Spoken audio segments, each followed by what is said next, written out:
Hey guys, welcome back to my channel. In today's video, I'm going to be doing my 2024 reading wrap-up for July to December. So this is actually a part 2 to a previous video that I posted like 6 months ago. In June, I posted a video where I wrapped up the books that I read from January to June this year because I had a pretty large number of books that I read in the first 6 months of the year, but I thought it was going to be a lot of books to talk about at the end of the year. I decided to split it up into 2 different parts. So if you haven't seen that first video, I definitely recommend checking that out.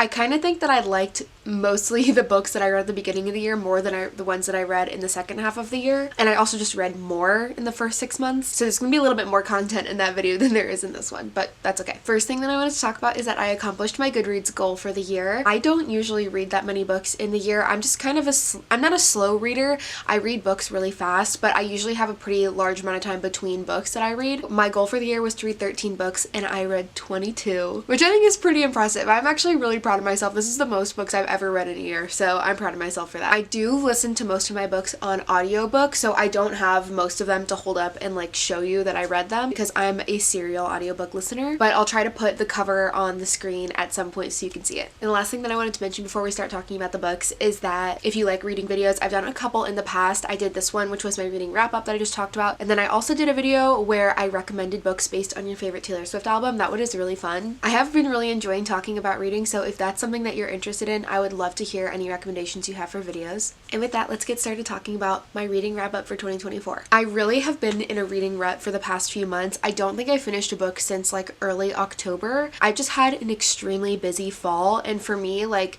when I get really busy, reading is the first thing that gets taken off the table for me. It's like one of the first things to go. I have been struggling to find books that I'm like really interested in and have been gripping me, so if you have any book recommendations for the beginning of 2025, I would love to hear them to get me back into my reading grind. So I think we're only gonna be talking about 8 books today as opposed to my last video where I think I talked about 14. So I'm gonna be talking about the books in chronological order from when I read them. So the first book we're gonna be talking about is Sisterhood Everlasting by Brashares. This is actually the book that I mentioned in that previous video I was reading while I filmed that video, and I finished it very soon after that video came out. If you don't know what Sisterhood Everlasting is, it is actually a 5th book, kind of epilogue type book of the Sisterhood of the Traveling Pants series. I am somebody who loves the Sisterhood Traveling Pants. I loved it so much when I was a kid. I love the movies, and I can't believe I didn't even know that there was a 5th book until like last year. I think I might have found out about it because I was scrolling on Goodreads and it was like in a recommended list for me. So the book follows the same characters from the original Sisterhood of the Traveling Pants series,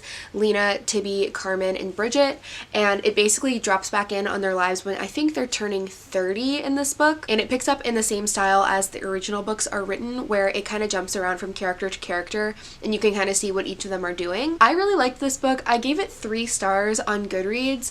It's definitely not on the same level as the original Sisterhood of the Traveling Pants series is for me personally, but what I did like about it is that it took a lot of the same themes that are in the original books but kind of made them a little bit more adult, and I like that it kind of showed that like a lot of the same issues that you deal with when you're a teenager, when you're in college, they still are the same things that you'll deal with when you're in your 30s. I feel like that was a very bleak way to put it, but I enjoyed that like cyclical aspect of it. I do think that this book is required reading if you liked Sisterhood of the Traveling Pants as a kid or as a teen, because some of the plot arcs in this book are very interesting. I honestly couldn't believe it when I started reading it that this is like canon information about all these characters that I've loved for so long. I don't want to really spoil anything that happens in the book because a lot of it is pretty shocking, so I would definitely recommend you read it if you care about these characters at all, because it's a great read. The second book that I read in the second half of 2024 was Brutes by Dizz Tate. This book, I only started reading this book because I saw a TikTok, I think probably at the beginning of the summer, of a girl talking about coming of age books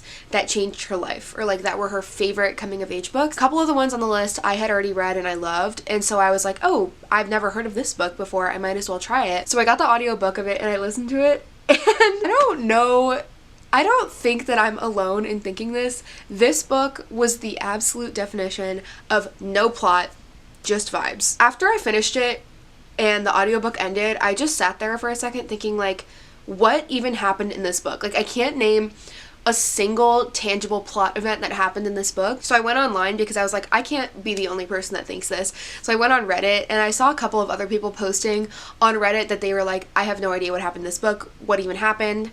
So at least I feel like I'm not alone in that. I did enjoy the atmosphere of this book. I thought it was very like visceral atmosphere. It's the story of like kids in a small town I don't even remember what happened. I can't even tell you what happened. I remember I think it's the story of like a girl in a small town who went missing, and it's like told from the perspective of all these other girls that live in the town that like don't know what happened to her. I'm pretty sure that's what it is. There's like some sort of kind of like creepy, mysterious, maybe like supernatural element to it. I remember when I first started reading it, in the first like chapter, I thought to myself, this book is exactly like the Virgin Suicides, but if the Virgin Suicides took place in the world of the Florida Project, the movie. And I literally thought that out loud to myself while I was reading the first chapter. And then when I went to log this book on Goodreads, literally the first sentence of the Goodreads synopsis is the Virgin Suicides meets the Florida Project. So I just like to say that I have a really good radar for things like that. I don't really recommend this book. I think I only gave it 2 stars on Goodreads. If you're somebody that likes like flowery books like that, where there's like, just like what I said, no plot, just vibes, I guess you would probably like it. But if you're somebody who likes story or who likes drama or like escapism in books, this is not the book for you. I didn't love it. That's all I can say about it because I don't even remember anything that happened in it. So, okay. And then the third book that I have on my list here, I'm pretty sure I talked about in part 1 of this book. In the middle of the year, I wanted to have a little break from reading adult literature, if you will. So I went back and I reread my favorite childhood series, which is The Sisters Club by Megan McDonald, which are like, I don't know what age range this is for, probably like, it says ages 8 to 11. And I'm pretty sure that's when I read these for the first time. There's 3 of these books. I read this one in like the spring, and then I read these 2 in the summer. This is Cloudy with a Chance of Boys and Rule of 3. This really was the book that was my favorite when I was a kid. It's basically a story of a family that has 3 daughters who are all around the same age, and they live in a town in Oregon. Their family is full of actors. Their parents work at a theater in their town. It's basically told from the perspective, switching back and forth, of the 3 daughters, telling the story of one of their school plays, which is Beauty and the Beast. I love the first book. The other 2 are just like, okay, but I wanted to reread them anyway. I think I gave it 3 stars on Goodreads. It's more just for fun, and I just wanted to revisit it as like a brain break. The next book on my list is Earls Trip by Jenny Holiday. I loved this book. I gave it 4 stars on Goodreads. It's the absolute, to me, definition of just a fun book. It's like a fun summer read, perfect beach read. It's just like a chick lit, fun book club, cute, fun, funny book. The story of this book is, it's kind of a Regency book, so it's kind of like Pride and Prejudice or Bridgerton or like anything like that. And it's the story of these guys who are all Earls, and they're going on their annual Earls trip together. But while they go, they kind of get sidetracked helping one of the guys' childhood friends out of like a sticky situation that she was in. And so this girl ends up staying with the rest of the Earls for the remainder of their trip. I think it's going to be a series. I'm not positive about that, but I'm pretty sure the author announced that it was going to be either a trilogy or maybe there's just a sequel that was announced. It's one of those books that has absolutely gorgeous cover art. I only started reading it, I hadn't heard anyone talk about it. I think I read it like right when it came out, and I only started reading it because I was scrolling on the app Libby, which is the app that I use to listen to audiobooks, about books that were available right now. Like I didn't have to wait in the library line to read them. And that one was one that was available now, and I just saw the cover art and I was like, that is so gorgeous, that it made me want to read the book. So we do be judging books by their covers here. Well, I gave that one 4 stars on Goodreads. I definitely recommend it. It was just fun. Great read. The next book on my list is Peter and the Starcatchers by Dave Barry and Ridley Pearson. This is also a book that I can't believe I've never read before, but I found it in a little free library in my town. I was just walking by and somebody had put it in there, and I grabbed it and I was like, I can't believe I've never read this. So I took it home with me. I read it while I was on vacation. It's such a fun book. If you've never heard of it, I can't believe you haven't, but it's basically the Disney literature written book about Peter Pan. It kind of takes a different take on Peter Pan than the original movies. It kind of gives backstory to how Peter Pan got his powers. It's like his origin story, and shows like the origin of Captain Hook and all these other characters that you've like come to know and love, like Tinkerbell and stuff like that. So it's kind of like Wicked in a way to me, where it like takes the story that you know inside and out, you know so well, and it kind of gives you fun backstory that while you're reading it, you're like, oh, I can now see how this character became like this or whatever. There's so many like little Easter eggs that it's really fun to read. It also has great action. Oh, I actually do have this one here. Here's the copy that I have. And the other thing that I loved about this book is, at least this copy that I have, I don't know, this is Disney Edition's Hyperion paperback. This book has beautiful illustrations in it. I mean, it's a kid's book, but it is a chapter book, so there are full chapters, but all of the illustrations are gorgeous. The illustrations are by Greg Call. Here's another one.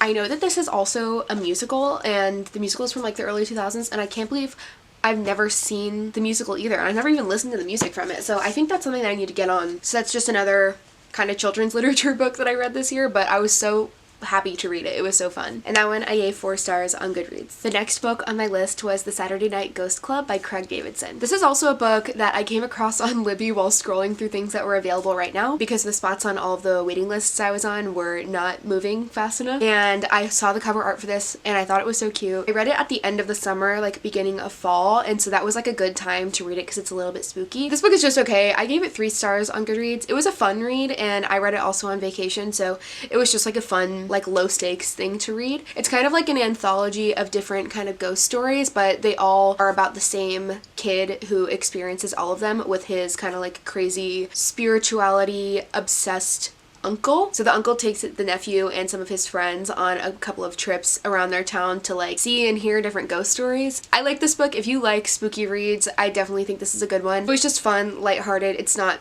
too scary at all. I did think that this book has a couple of things that might need a little bit of a trigger warning for. I might look up a list of trigger warnings for this book if you're thinking about reading it. It kind of, the ending of it was a little bit more like emotional than I thought it was going to be because I thought it was just kind of like a fun, spooky, lighthearted book. And when I read the end of it, I was like, oh, I wasn't really expecting that from this book. So I would definitely look up maybe a list of trigger warnings if you're thinking about reading it. The next book on my list is The Hunting Party by Lucy Foley. If you've seen my last few reading videos, you'll know that I love Lucy Foley. She's one of my favorite writers because my favorite genre to read is like murder mystery or thriller. I like lightly spooky mystery books are always my favorite, and that's like Lucy Foley's bread and butter. So I've now read, I think this is the 3rd book that I've read by her. I read The Guest List and The Paris Apartment. Now I've just read The Hunting Party. And I will say, after reading this book, I do think she kind of has a formula to how she writes, which, don't get me wrong, I like that, especially for murder mystery. Like, I like when you can know what to expect. It's like, here are the suspects, here are the clues, here's the outcome. I like that, but this book was so similar to The Guest List. It was extremely similar. So I'll give you a little synopsis of both and you can compare them in your brain. So The Hunting Party, the one that I just read, is about a group of friends who knew each other in university and they all live in different places now, but every year they get together on New Year's Eve for a little New Year's Eve trip. And one of them always plans it at some sort of fun, unique destination. They all meet there, they spend a couple days together, and that's like their friend group trip for the year. And the year that The Hunting Party takes place on, one of the new people in their group, she's new because she married one of the friends in the group, planned a trip for them to go to this really remote resort lodge up in the mountains where it's super snowy and it's very remote. Like, it's super far away from everything. There's no way you can really contact people when the snow is really bad. And when they get there, somebody dies and then they have to figure out who killed the person. What I like about this book is that you don't know who died until very late into the book, and you can only figure out kind of who isn't dead by who is narrating. So this is another book where it switches perspectives like for every chapter, and when it comes back to somebody else's perspective, you're like, okay, so this person is clearly not the one that died. And I kind of like that about it because you're kind of playing in the mystery too. So that's this book. The Guest List, which is Lucy Foley's other book that I read this year, is about a group of friends who are getting together on a remote island off of the coast of Ireland for a wedding, and the island has really intense weather. They get rain, storms, it gets cut off from the rest of the world in these times because boats and ferries can't get to it. While all the people are there for the wedding, somebody dies. You don't know who it is until the end, and it jumps around from perspective to perspective, and it's basically the exact same book. Like, there are small, minute differences between these books, but for the most part, they're like pretty much the same book. When I started reading The Hunting Party, I was like, this is like exactly the same book as I read a couple months ago. Don't get me wrong, I still enjoyed it. The reveal was awesome in this book, and I loved the characters. They were all, I think the characters in The Hunting Party were way more compelling to me than the Guest List characters, and I liked the setting. It was interesting, it was intriguing, it was mysterious. But yeah, I think I gave it 3.5 stars on Goodreads because I was like, this is exactly the same thing as I've read before. Okay, and with that, we're already at the last book that I read this year, and that was We Used to Live Here by Daniel Hurst. This book, I didn't really like it. It's kind of a weird book about like a family who moves into a new house, and they basically find out that the people who lived there before are kind of stalking them, and they don't know why, and it's basically them figuring out how and why this family before them is so obsessed with the fact that they live in their house. It was very predictable. I also only listened to it because it was available now on Goodreads and I was waiting for something else to come off the waiting list. So I wouldn't really recommend this book. It was good if you like mystery things that are a little bit spooky, but other than that, not much to write home about. I think I gave it 2 stars on Goodreads. Okay, and that is the rest of the books that I read in 2024. Thanks so much for hanging out while we dive into all of these books. I don't know what order my end of the year videos are going to go up. I have a feeling this is going to be the first to go up. If you're still watching, definitely stay tuned for the rest of my end of the year videos. We'll have my bullet journal tour, we'll have my yearly goals video, my 2025 setup in my journal. Probably going to be doing a junk journal tour as well. So those things are all going to be exciting things for you to look forward to in the next month or so. And I would love to hear in the comments what your best books of 2024 were. I think if I had to pick from both of the halves of the year, I think my favorite books of the year were An Absolutely Remarkable Thing by Hank Green, Perks of Being a Wallflower, probably The Guest List, and Earls Trip. So I'd love to hear what your favorite books were from the year, and also if you have any recommendations for me of things that I would like, I would love to hear those in the comments as well. Also, if you have any other ideas for reading-based videos, I would love to hear that. One of the book video ideas that I had recently was giving you book recommendations based on your favorite album. So I was thinking about doing it on maybe like 2024 pop girl albums because I am a pop girl. So if you think that's a good idea, let me know. If you want to see some more from me, including real-time reading updates, I always post this on my Instagram story, which is @GracieCreates, or you can also follow me on TikTok for art and journaling content, which is @GroovyGracieCreates. Thanks for watching. Bye!